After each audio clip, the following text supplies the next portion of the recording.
Hey, my Shalom, brother Chaim. John. Shalom, brother.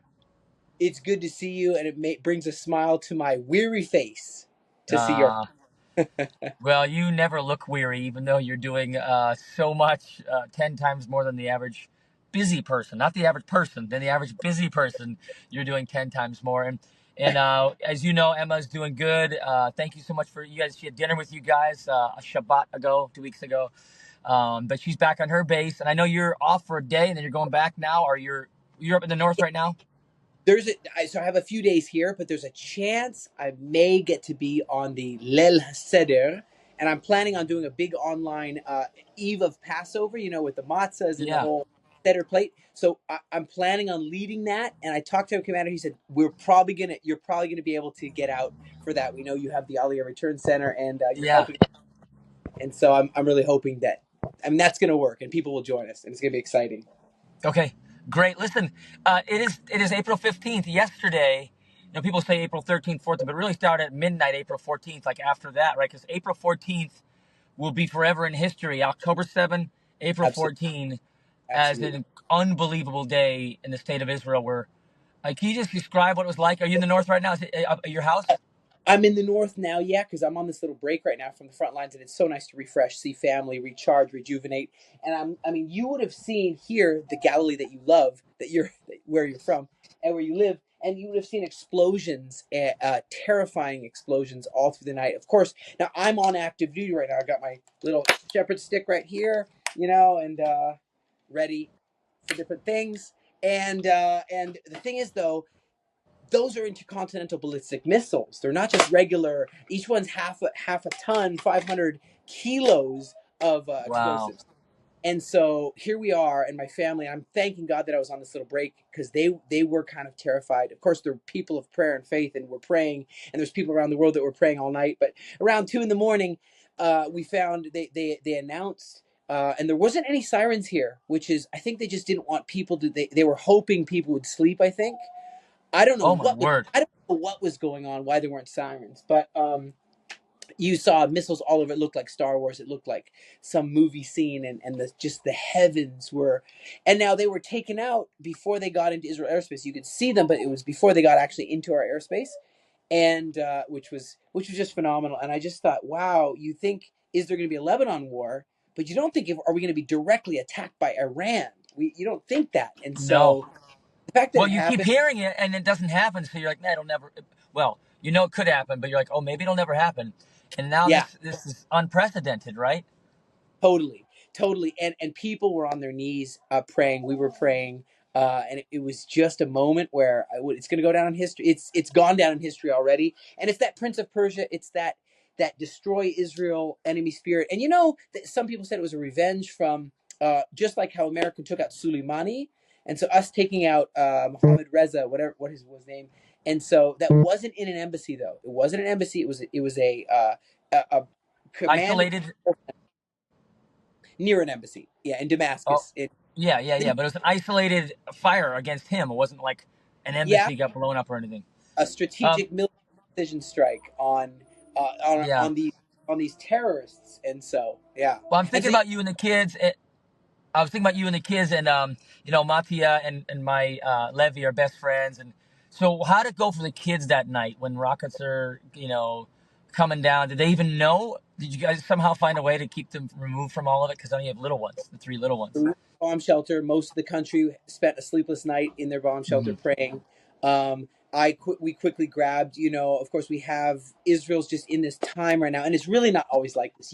That I know that we all know Yeah. that it's usually a beautiful place where people can learn the Bible, and the Lord comes in living color to people where they see Hmm. where David fought Goliath, and so on. But we're in a David versus Goliath story right now, and but what I'll say is we grabbed everything we could. We have the house in readiness. I got a generator. I've got different stuff. We've got our different locations of the Aliyah Return Center hooked up to generators, and just in case we need to turn on, we've got an electrician to attach the generator to the system, so the Yeah. lights of the house work, and I have to plug into the generator. And so we have that all in our house as well. We grabbed Wow. basic documents and stuff, and have a safe, and so we got ready. We were thinking that those Predator type, you've seen the American Predator drone what it can do to level buildings, what it can do to 9-story buildings. Look at some videos. Boom, they're just a crater at one Well, of those. I know 185. this is your specialty, explosions and detecting bombs and tunnels, Yeah, finding tunnels. So what damage could they have done with those 300? What could have yeah, let's just say what if 5% went through and landed on their yeah. targets? What could have happened? Entire neighborhoods. One of them could, I mean, one of them could take out multiple buildings. One of them could take out a neighborhood. So if you have Wow. few of them, and of course the difference between that and Hamas, one has to know those are just shoot with no real aiming. The Hamas and the Nukhba, their Nukhba force might have a little better technology, and the Islamic Jihad also lower level. Everyone's talking about Hezbollah has the higher level. Hezbollah has some about how many over 100,000, 150,000, really, really well aimed. That's called. There's certain Rashak is the tip of the missile has in it different. It's a smart head. The war head is a smart head. Yeah, It can have a video playing. I mean, there's different ones. It could have a video playing of the target. It could be a guided system. There's different generations that have got yeah. better and better and better, and Israel's helped with a lot of that. I talked to my friend, our friend, and I won't say his name, but and I was like, well, it's not rocket science. He's like, well, no, that's literally exactly what it is. Yeah, What it's exactly rockets. I rocket. Scientists that made those. Yeah.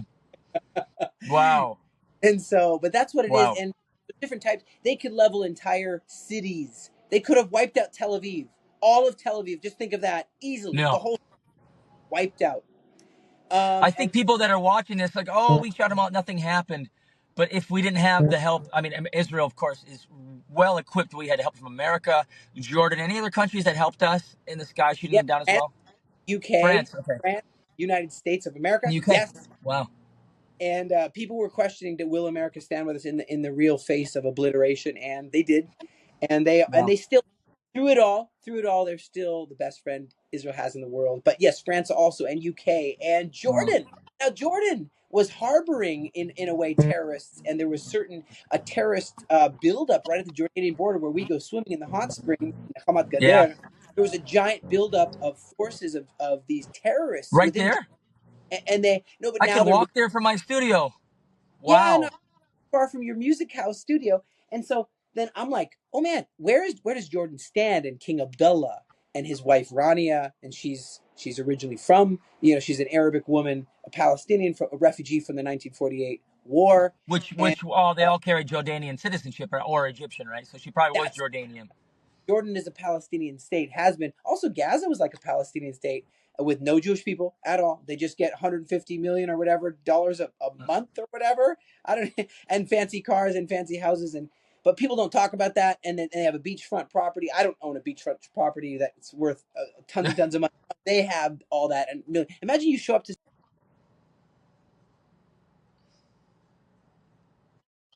Yeah, I hear you. to Syria, and then you'd be a star, wouldn't you? But they're getting like 150 or something $1 million, Wow. so many jobs within Israel too. But that's the thing is there's a narrative that's pushed, but there is a Palestinian state called Jordan, yes, and Gaza, free of Jews, completely and entirely. It's after 2005. Chaim, thank you so much for what you're doing. I just wanted to just give a report. This is the day after, technically. This is the day Yeah, after. well, April 14th was crazy. This is April 15th. And I'm so glad to see you just well, up and about and doing good and your family yeah. safe. Yeah, let me say this is I was Yes. praying myself praying for a miracle, and I call it a macro miracle. There's been a lot of micro miracles. Everyone, you can micro miracles. A bullet was stopped. I delivered. Aliyah Return Center was able to deliver helmets, tactical helmets. Even though we helped the Yeah. immigrants as Aliyah, we're supposed to help, but we're helping then also these heroes who were missing equipment. They still are, even though a lot has caught up. They're still missing equipment, and we're still helping. I have my whole army team, by the way, coming for a fun little time in the north, little relaxation, a little rest for a day, and I'll cook meat for them. But my point is then a Oh, that's bullet great. lodged in a helmet, and I said that's like a micro miracle. Look at that, he could have died, and That's a now he's miracle. home. Well, it's God's That's a protection. miracle. But I said, Lord, I want to see a macro. miracle. I want to see big. I want people to know the God of Israel still. It's still Passover miracles. Maybe it's not a pillar of fire, or a pillar of cloud, manna falling from Yeah. heaven. Maybe I want to see it, and then the other night, that's it. It happened, and we have it etched in the history books. A macro miracle. God's on the throne, and I'm. I'll just say that we Galileans were. I mean, I'm talking. The music was going. We're banging on the tables, just, oh God of Israel, yes, yes, this is what you do. This is you, yes. And of course, the military and the Air Force, of course, they were a huge part of it. And God bless the them. But there is definitely supernatural element, and I'm Yes. excited about it. Hey, how can everybody that's watching? First of all, I don't know if you noticed, you were probably, well, you're probably taking after you take care of your kids. But on the night of, it was me, Aaron Schutz, Jordan Marcelino, and my friend Rabbi Eduardo, incredible apologist. And we led prayer with about 40,000 people praying at that time for that 24-hour period. So we were praying for you, and well, I just thought, I'm here in the States. I wish I was back home with you, of course, with Emma, and we were all there. But we've been planning to be in the States for 2 years now. Like this trip to the States for this year has already Radical. been planned. It just the Lord lined it. So now that I'm here, I'm like, I need to do my best, as you were telling me earlier on the phone. Like, while I'm here, I need to do my best to be a light building a bridge on this side of Israel. So we've been rallying up troops to pray for you, prayer warriors, soldiers. But how can they continue to pray? That's the question. How can they continue to pray? What should they pray for? You're doing great. I would say definitely there's this spiritual thing. There's this Prince of Persia. It's said in Daniel 10. I know we talked about it on the other call too, but there's this spiritual aspect. But I would say not being silent. For Esther, it was almost this silencing. She wasn't able Mm, to go and speak forth, and she was afraid to. And I would say, and for Daniel too, hey, you get out there, you pray in public, you do that. America, you can pray in public, friends. You can pray in public. Hey, hit up the Washington Mall again and again. Go yeah, and be yeah, American, like God intended. Be American, be real American. There's a lot of this kind of silencing going on, and I think especially standing up for what's in our Bibles, that Israel's in the Bible, standing up for what's right, just on a human level, and saying we believe in God's plans, God's heart for Israel, and speaking forth. And I think that writing senators is something we should all be doing. Writing our senator, mm, writing our congressperson, yeah, lobbying. I mean, just yeah, be expressing our opinion, because it's ruled by the people for the people. So the people need yep. to be not just silenced. So that's one of the things I say. Okay, well, we'll encourage them to do so. Jeannie, my wife Jeannie and I got a chance to meet the Democratic senator in Pennsylvania, who we don't agree on probably anything morally, but Uh, he heard about an event we did after October 7th in November in Scranton, Pennsylvania, and he wanted to meet me. So we sat down and I challenged him on standing with Israel, and they're having a cabinet meeting at that point in November about what America's going to do, tell Israel to do, and I just encouraged him, right. that I have a daughter in the army, and just try to make it personal. So, on all the people out there watching right now that know senators or know politicians, whether they agree with them or not, morally, just to be love and light to them as well on behalf of Israel. I'm obnoxiously still wearing my hat everywhere. I get some sneers, and every once in a while somebody like praying. And like, somebody will say something every once in a while to see the big Israel. It's an obnoxious big hat, because I just want to let everybody know I'm standing with Israel. And Representing. Iran's attack wasn't the that wasn't their biggest attack they could do. They have so Oh, arsenal, oh and they have, yeah. like, again, Hezbollah has a giant arsenal, way bigger than Hamas. The war with Hamas, way bigger, right here on our northern border, right there. So What's that? it's 30-minute drive to the border for you? It's too close. Too I close. know 40-minute drive. it's something like that. And so I would just really say that people should really pray and get in these prayer groups, because as it goes for Israel, goes for the world. This war is Wow. not war, it's the war. The entire free world is here watching, and even the future of the free world is at stake as terror is emboldened or not emboldened.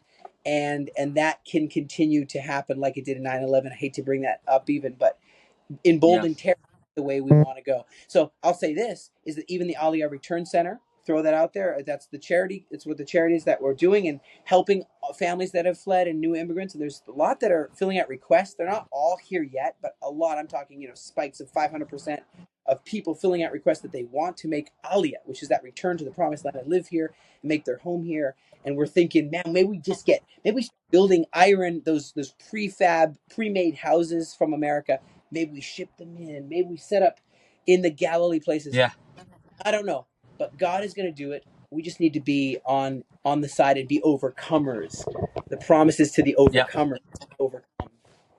And Absolutely. all I know is that if God tells Chaim to do something, you better believe he's going to do it. Yes, yes. And Yeah. his chesed, I lost your chesed is, video. I don't know if the oh, video. I lost the video. oh, it did. Oh, sorry. So oh, there we go. The chesed is such a good word because we're living under his chesed, his grace. Chesed is like the Yeah. coolest word. And because we're under that, and I looked at, is it Genesis, is it Exodus 34? I have to look it up, but Exodus 34, I think it is, where it talks about his loving kindness, he leads and guides Israel. It's still true today in the Aliyah. And as we're talking about Exodus and Passover and Exodus and Aliyah and the Promised Land and Passover, I hope people will join us online for Passover. I hope people will come here during Yeah. Passover, be afraid, and be those Caleb's to those Joshua's, those Jethro's to those Moses's, those Yeah. friends stand with Israel. Well, listen, everybody. If you're watching, you're looking at Chaim Malespin, the handsomest guy in Israel, also the hardest working guy in Oh, Israel, a servant of the Most High God. He likes beef jerky, and he receives letters people, from people. Heavenly Father, watch over Israel. They've been sending this stuff to, and I give it out to the troop. Oh, We agree for your promises, oh God, over Israel. Yes. amen. Yeah. So, guys, if you're watching and still agreeing with the promises, go to aliyahreturncenter.com. We'll put the website below as well. But Aliyah with an H at the end, returncenter.com. And sign up for his virtual Passover Seder as well. Website, aliyahreturncenter.com, where you can find Yeah. everything there. Yeah. Chaim, it's so important that we get together in these last days, not just me and you, because we're really, really close friends. Yeah. But in the last days, it's really important. We have an event we get together every year. This year is our second annual Gather the Nations. I don't know if you Yeah. say Gather the Nations little. And you're going to be there? Yes. Okay. Yes. Can you Amazing. invite everybody? Invite them to come join us. It's on, I on the Feast of Trumpets. I do believe that this is, I mean, I know people say this stuff, and I don't want to sound cliche, but prophetically significant. It sounds like I'm saying something cliche, and I don't want to be cliche. This is not time for cliche, but prophetically significant arrival of the nations gathering in worship. It is what, in prayer and worship, that's what takes out the plans of the enemy. That's what shuts down and has real results. That's again for Daniel, for Esther, against the enemies. They prayed together, they worshiped together, and they stood for God's plans for Israel. And it does say all nations will come against Israel, but there's going to be a remnant that will stand for Israel, and they're going to be overcomers with white garments. They're going to have the hidden manna. They're going to be a pillar in the temple of the Lord. They're going to be all the promises for Yeah. overcomers. I will proclaim his name before my Father and his angels. Wow. Don't we all want to be that? So let's gather together. This is the time it is time to go to these meetings. Where's the next one again? In Orlando. Orlando. Oh yeah. Orlando. So, guys, join me and Chaim and many other friends. If you came last year, the 1,200 that came last year, come on again. We're expecting about 2,000. So sign up sooner than later. We're going to be Right. one big family together in one place on the Feast of Trumpets, the foreshadowing feast of the return of Messiah, our second annual Feast of Trumpets gathering. GatherTheNations.org. Go to GatherTheNations.org. Oh, we can't wait to see you there. But Chaim, thank you so much for joining us. And again, Chaim's website, aliyahreturncenter.com. Thank you, Chaim, for keeping Israel safe. We're praying that the God of Israel, who never sleeps and slumbers, keeps you, Deanna, and your kids safe as well. We love you, brother. Shalom. Thank you. It's an honor. Blessings. Blessings.